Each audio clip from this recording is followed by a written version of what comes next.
Hi guys, Paul here from PABrewNews. Back yet again. We have a beer here, from the Urthel Brewing Company, and I never checked to see what the damn name is. So I'm sorry, Urthel is what I'm gonna say.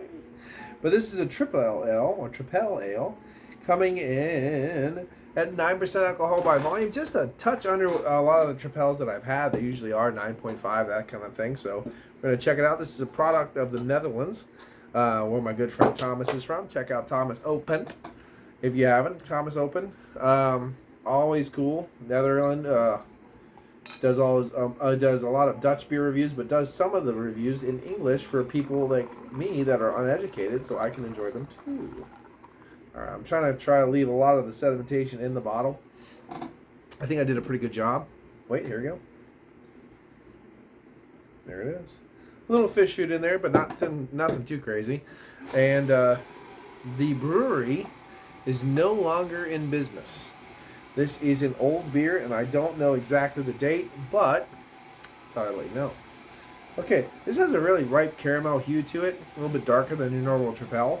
I don't know if that's a little bit to do with age and sedimentation, but we'll check it out. Most of the stuff is pretty hard packed, dark to the bottom of the bottle.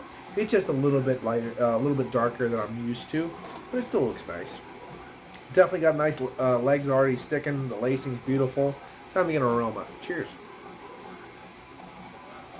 Wow, definitely kind of like old, like burnt caramels and stuff, like burnt sugars. That definitely confectionery sugar caramel tonality of an old beer. Stewed raisins, a little bit of raisin kind of quality. Definitely smells darker and richer than a normal Tripel would, for sure. Little earthy pepperiness kind of wafting through. Brown, like a little breadiness through here. Mixing with that caramel. So like toasted bread mixing with the caramel. Way richer than I'm used to with a Tripel.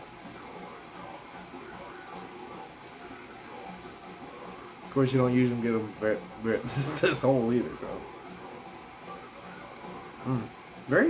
It's actually very nice smelling.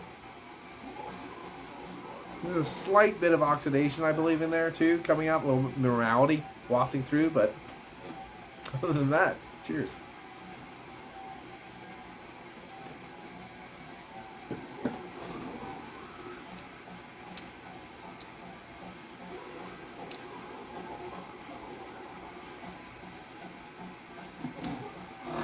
Soft caramels, a little brightness wafting through, a little earthiness. Ethanol alcohol is definitely coming up from that 9%, bring a little bit of I want to say wildflower honey, like what's that, like a buckwheat honey, and a little bit of butterscotch, but a little bit of that, just something in there. There's a little twinge of something, a little earthiness as well, and a bit of a minerality wafting through here. Different little beer, but pretty nice.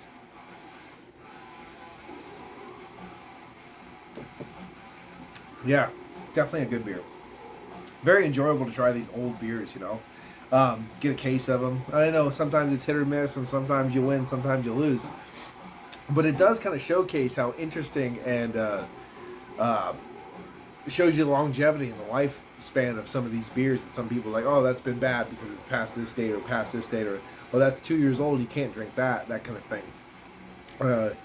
Some of these styles, especially the traditional styles from Europe, are just gems on the shelves. They're just waiting to be cracked open, and especially if you find them in some dusty, forbidden place where you find, Gollum in the ring, that kind of thing. I always find it extremely enjoyable to find these little gems that way, just under a shelf, back behind something that got pushed and pushed and pushed, and nobody ever got a chance to get down under there.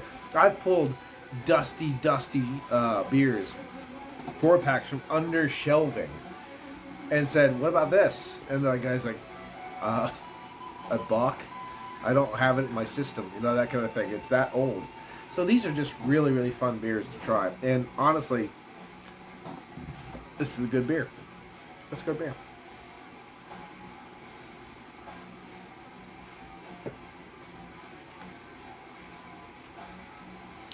probably richer as far as the savory tones as are concerned than originally. I can't say the word originally right now for some reason, but originally it was probably more bready, grassy, hay, straw, bright, maybe orange, a little orange or lemon, peppery earthiness. You know what I mean? But now it is toned down to um, ripe fruits, a little bit of burnt caramels, nice breadiness, kind of like toasted bread, wildflower honey. Those kind of tonalities are kind of wafting through the palate. Definitely enjoyable drinking experience. The haze isn't bad. The particularization isn't bad. Most of the beer is in here. The little, only you can see that. That bit is where all the haze and stuff is, and that all stayed, or that sedimentation, that all stayed in the bottle. Pretty nice. Again, can't complain. So that's awesome. I don't know if I'll do another one today. Probably not. I think two's good enough because I have a quad and a Bach left. But things are looking pretty damn good for me so far about going up and buying the other case because two of these beers have already been really good.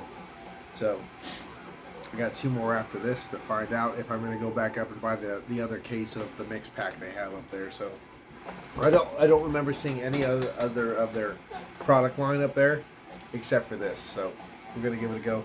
But the Trapel is very nice. It's not your standard normal Trapel though, I will say that.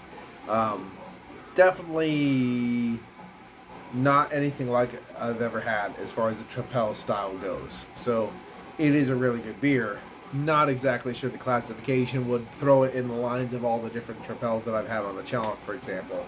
It's just not the same. It's in the same petting zoo, but it's not the same animal, if you know what I mean, that kind of thing. So, but this PABrewNews, I'm gonna give this one a 7.5. It's good. It's a good beer. No problem with it. Cheers. Bye bye. Much I fear.